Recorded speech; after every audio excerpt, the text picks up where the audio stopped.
Hey, happy Mardi Gras, everybody. Glad you could join me for another bass technique suggestion video. It's not a lesson, it's merely a suggestion and the way I approach things. As an upright bassist, you kind of sometimes get to take on that role of being the percussion as well. My ultimate goal is, when I started implementing slapping on the upright bass, for people to not know it was slapping. I wanted them to think it was a rim shot from drums, or even a cowbell. You can get different types of tones from different ways that you attack the fingerboard, and especially once you develop more calluses, you do get a softer tone. You get what's called a soft callus, where it's very hard callus, but it's got a layer of soft tissue on the outside of it.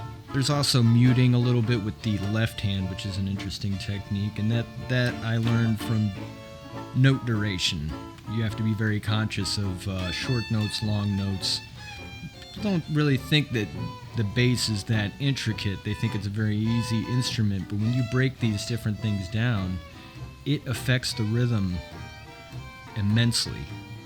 When you're doing your and hit, is it on the front of the and or the back of the and?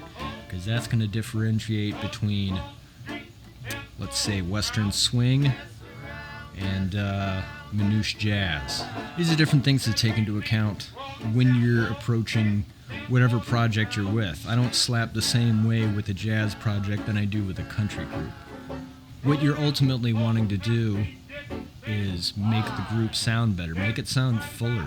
If you're going to be taking on two parts like bass and percussion, then you have to be a double listener as well, and listen to what everybody else is doing and see how it affects people. Sometimes too much can throw everybody off.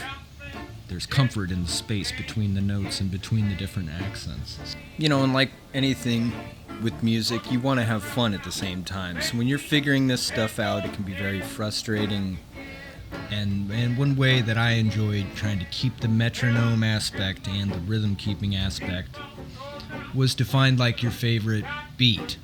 Mine would be like a favorite like break beats from old, hip hop records and stuff. Just play along with it and just see what it sounds like to try to slap along with the snare or with the hi-hat, or try to do different rhythms, but in time. And also that'll help you be able to transition to when you go into the actual group. You won't be just trying things out while you're playing with everybody. You will have at least gotten comfortable enough with it to where they go, hey, that was a cool new thing that you executed perfectly. Wink, wink.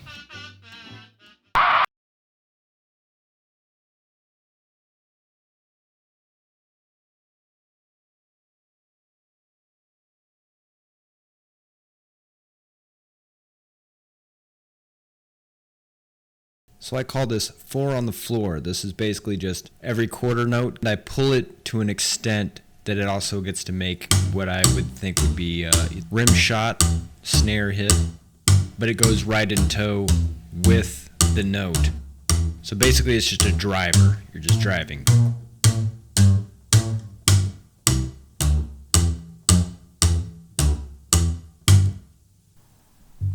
Here I'm just doing that on the 2 and the 4. That's where you're going to be accentuating either the front of the beat or the back of the beat on the 2 and the 4 to help you establish a good rhythm with the band. And here I'm just doing a slap in between each pulled note. So that way I'm getting the and of every note. So 1 and 2 and 3 and 4. Now I'm taking where I put that single slap in between each pulled note and just doing a double slap. Everybody has different ways they like to double slap. Some like to alternate the palm and the fingers, the palm and the first digit. Sometimes they do it all on the fingers. It's up to you. It's whatever is most comfortable to you to be able to do it in time. And that's where we get into the triplets. So you're going to be doing 3 percussive hits and then a note. It would be the pinky side of your palm, hit with your thumb, hit with your fingers, and now your fingers are already in a position to do the whole note. So it's almost like you can get 4 and you get a note with it. And the tedious part of all this is starting extremely slow it's good to get the muscle memory down to a comfortable point. Slowly speed it up as much as you can, and just do what's comfortable with you.